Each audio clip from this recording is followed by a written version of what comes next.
Martin, esta semana da criação, que serve como modelo para tudo aquilo que vem depois, a igreja primitiva acreditava que ela também servia como modelo de todo o plano da salvação que se estende por 6.000 anos, em que o milênio do sétimo dia representa os 1.000 anos de descanso. E isto era chamado de semana cósmica. Bem, os nossos teólogos modernos parecem ter uma tremenda aversão à semana cósmica, não é? Mas era nisso que os pais da nossa igreja acreditavam. Nós fizemos um estudo profundo sobre isso, acho que no episódio 9. Mas apenas para deixar tudo bem claro, vamos explorar um pouco mais este assunto. E só para mencionar, nós vamos rumar para uma direção com isso aqui. Sim, sim. Muito bem, vamos dar uma olhada em alguns pioneiros do movimento adventista. Temos o Agnor, de Éden para Éden, e ele se baseava em Apocalipse 21, versos 4 e 5. O Éden, então, será totalmente restaurado. Aqui, o rio da água da vida flui do Monte Sião. Aqui, Adão recupera a árvore da vida, plantada ao lado do rio, que se divide em copas separadas, assim como no começo. Aqui, mais uma vez, é o paraíso, o jardim que o próprio Senhor plantou 7.000 anos antes. Esta citação não é interessante?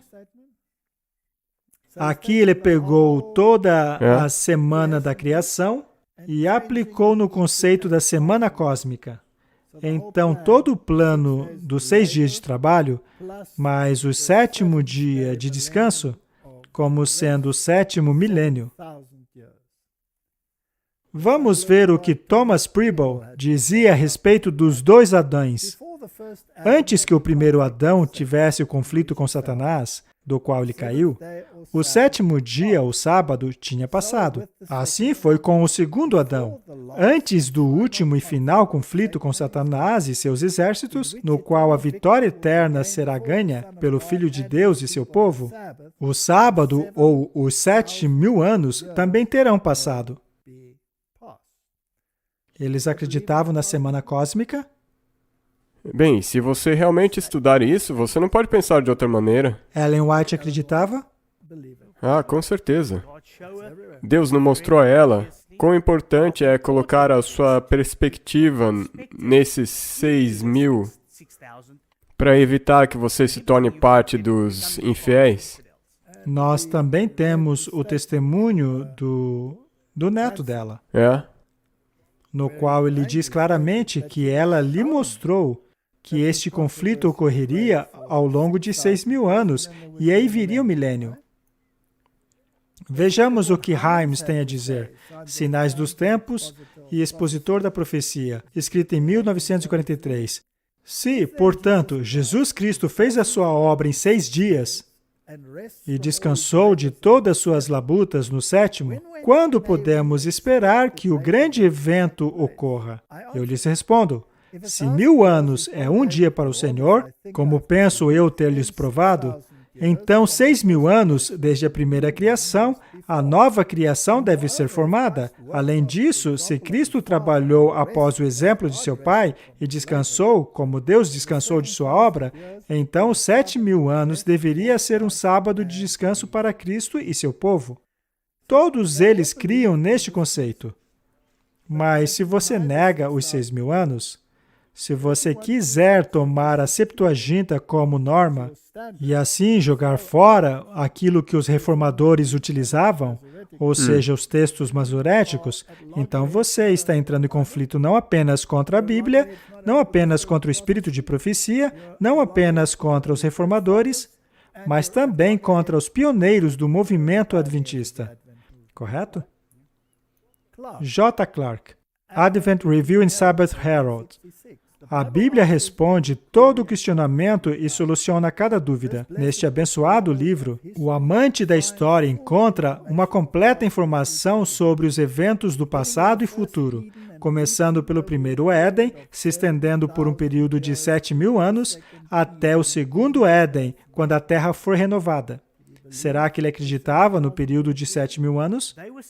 Eles estavam tão firmados nisso que eu acho que isso mostra quão firmados eles estavam na Bíblia. Se essas pessoas estivessem vivas hoje, e os nossos teólogos e institutos bíblicos de pesquisa fossem pedir satisfações a eles, você não acha que haveria alguns debates? Com certeza, com certeza. Eles não concordariam um com o outro, não é? Josiah Litch, primeiro relatório da Conferência Geral dos Cristãos que aguardam os adventos do Senhor Jesus Cristo. Título interessante, não? Tem sido quase que uma opinião universal da Igreja, tanto judaica quanto cristã, de que o sábado prefigura um estado glorioso de descanso para a Igreja durante o 7º milênio do mundo. Os principais argumentos a favor disso são descritos brevemente a seguir. Deus criou o mundo em 6 dias e descansou no 7º, e constituiu o sábado como um tipo do descanso futuro. Assim, podemos esperar que depois das tribulações e comoções de 6.000 anos, haverá um descanso de 1.000 anos de todas essas tristezas. Não é interessante que ele também reconhece aqui que basicamente é a opinião universal da igreja cristã e judaica, ambos com essa mesma ideia. Isso é muito interessante. Os pioneiros acreditavam nisso. Agora, se eles fossem confrontados com o argumento dos 10.000 anos, como nós fomos em muitas ocasiões, você acha que eles aceitariam isso? Não. Claro que não. No que eles se baseiam? Será que todos eles se baseavam em uma pequena margem de rodapé da King James? Não tem como ter sido isso. Incluindo nisso o espírito de profecia, será que eles se baseiam também numa notinha de margem da King James? Claro que não. Então, por que os nossos teólogos afirmam isso? Porque eles tentam evitar esse conflito. E agindo assim, de que lado eles se colocam? Infelizmente, não o lado certo, porque... Qual é a palavrinha que ela usou até aqui? Qual é? Da infidelidade. Martin, nos deparamos com o problema da infidelidade o tempo todo. Quando se passa a questionar isso aí, não se passa também a questionar outras coisas? Ela não disse que assim começa a se criticar também Daniel, Sim. criticar Apocalipse? Você pode considerar Daniel e Apocalipse, ou até mesmo a Bíblia, não o suficiente para substanciar eventos históricos. Muito bem. Então, a primeira história, quando se começa a manipulá-la, você então tem também que manipular todos os capítulos referentes a ela. E se você passa a manipular isso, então também tem que manipular o que Jesus disse quando se referiu ao dilúvio, que levou todos embora. Pois afinal, esta afirmação não é científica, não é mesmo? Então você passa a questionar os livros de Daniel e Apocalipse. Mas os pioneiros não estavam enraizados no relato da criação? Com certeza. Não estavam enraizados no sábado? Sim. Não estavam enraizados na semana cósmica? Absolutamente. Bem, o problema é que nenhum dos nossos grandes teólogos pelo mundo, nenhum de nossos vigilantes, parece querer acreditar nisso. Na verdade, eles ridicularizam essa crença. Agora, se eu insisto em acreditar nisso, seria eu um infiel? Não. Mas de acordo com eles, De acordo com eles. Eles não passaram a escrever artigos em pequenas revistas, Sim. denegrindo este ponto de vista. E você tem que se lembrar que daí você terá que se livrar do espírito de profecia. Você tem que se livrar dessa profeta porque ela está alinhada com isso. Portanto, essa é uma questão muito séria.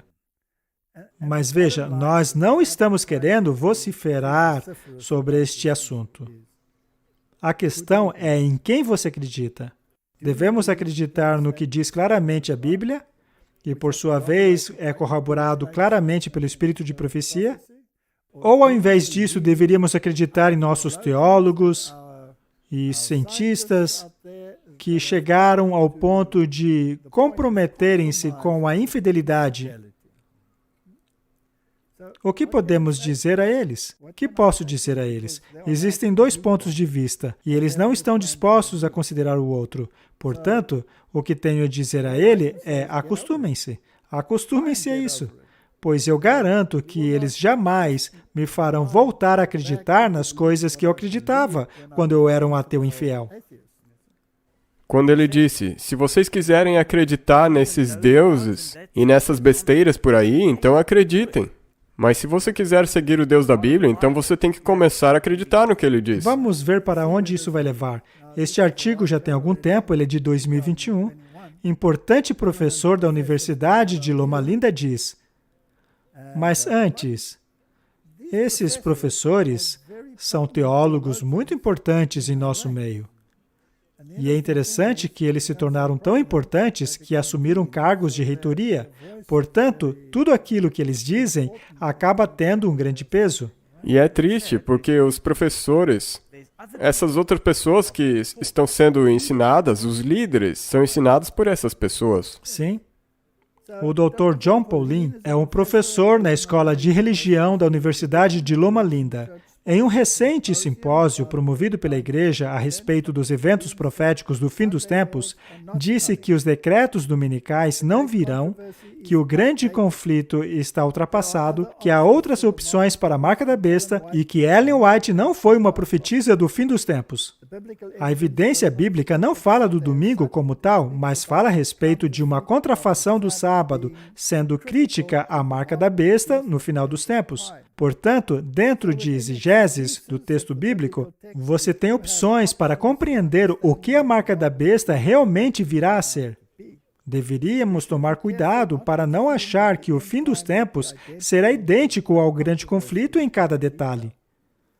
E só para deixar claro, esse grande conflito é o livro, O Grande Conflito, escrito por Ellen White. Exato. Esta, portanto, é uma contradição direta ao espírito de profecia. Será que estamos vendo a liderança da igreja subindo pelas paredes para condenar declarações como essa? Não. Não.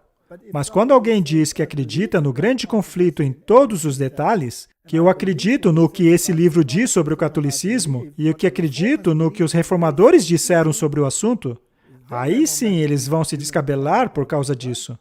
Sendo assim, eles estão do lado da infidelidade ou da Bíblia e do espírito de profecia? Por escolha própria, infidelidade. Considerando tanto a Bíblia quanto a história do mundo, se Ellen White estivesse viva hoje, há pelo menos uma chance de que suas descrições sobre o fim dos tempos fossem diferentes do que era na sua época. Ora, eu achava que Deus não mudava.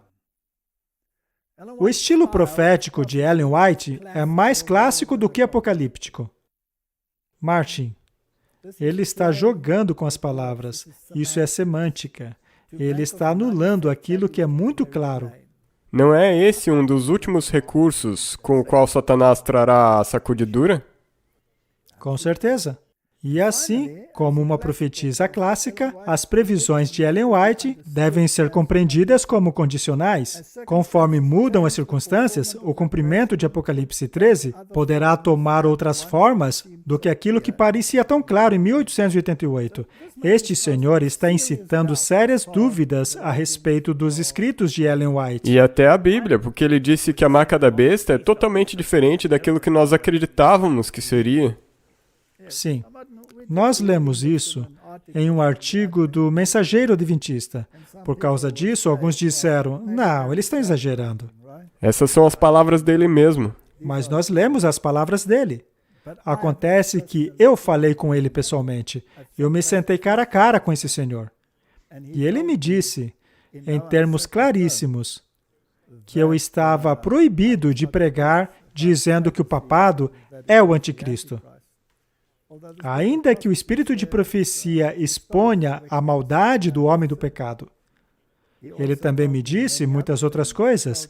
Ele disse que pessoas que entram na igreja por meio de ministérios como o nosso e que acreditam no que diz a Bíblia e o espírito de profecia não são bem-vindas na igreja. Mas parece que as pessoas que concordam com as ideias deles não são apenas bem-vindas, mas são colocadas no pedestal. Não há algo muito sério ocorrendo em Israel?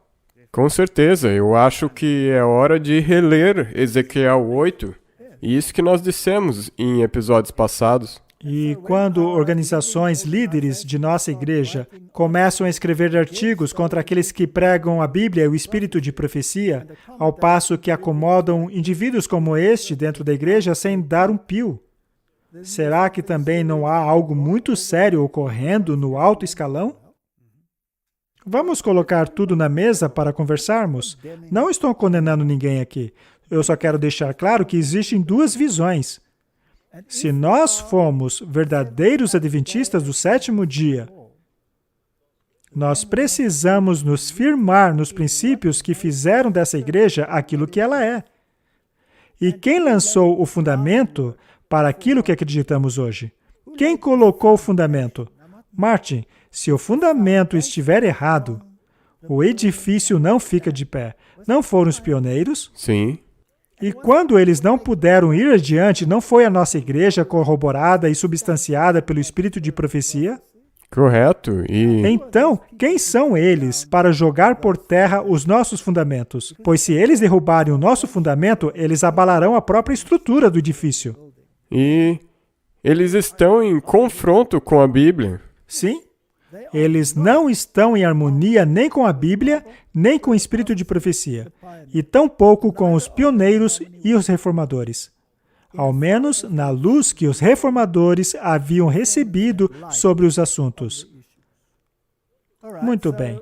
Então, de acordo com estes senhores eruditos que se embebedaram no vinho da infidelidade, não existe um movimento pelo domingo. O grande conflito está errado. O papado não tem nada a ver com isso. Não haverá imagem da besta. E assim não haverá implementação da marca da besta. É o que ele disse. Muito bem. Temos aqui um artigo da Deseret News. Poderiam as leis de fechamento do sábado voltar? O estresse causado pela pandemia e o largo desejo por mais tempo de descanso estão entre os fatores impulsionando a grande resignação.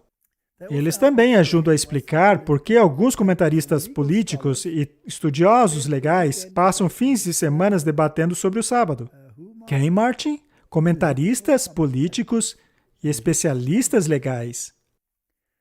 A conversa começou com um tweet de Adrian Vermeule, um professor de lei da Universidade de Harvard.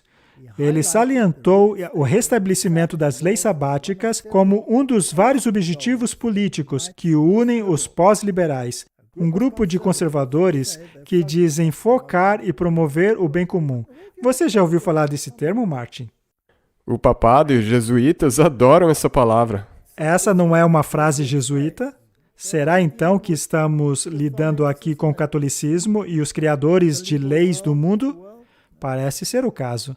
As leis associadas ao sábado cristão ajudam a explicar por que parte do debate a respeito do tweet de Vermeule centralizou-se em discriminação religiosa. Especialistas da lei apontaram que os fechamentos forçados no domingo prejudicam desproporcionalmente algumas pessoas de fé, incluindo os judeus que observam o sábado desde o pôr do sol da sexta até o pôr do sol do sábado. Em maio de 1961, a Suprema Corte decidiu por 8 votos contra 1 que as leis sabáticas de Maryland não violavam a primeira emenda. Os juízes reconheceram que a restrição tinha suas raízes na prática cristã, mas disseram que elas exerciam um importante papel secular, incluindo a promoção da saúde pública, informou Oyes. Olha que interessante. Estamos lidando aqui com um conflito entre 2 sábados. Exato. O bíblico e esse cristão que eles... Esta invenção do papado, vamos chamar pelo nome. A marca da besta é a observância do domingo, porque foi o próprio papado que o identificou dessa maneira. Segundo eles mesmos, o domingo é a marca deles. É uma marca de autoridade, uma vez que eles transferiram a solenidade do 7º dia para o primeiro dia, o domingo. O domingo é a marca de autoridade deles. Eles creem que a igreja está acima da Bíblia. Isso é arrogância pura. Mas foram eles mesmos que disseram essas palavras. Foi o catolicismo. E aqui temos um debate em andamento. que procura definir se o domingo deveria ser imposto no lugar do sábado. Sim, e de acordo com o tribunal, é legal. Mas eles dizem que é legal. Não de acordo com a Bíblia. Porque se você tomar o exemplo de Nabucodonosor,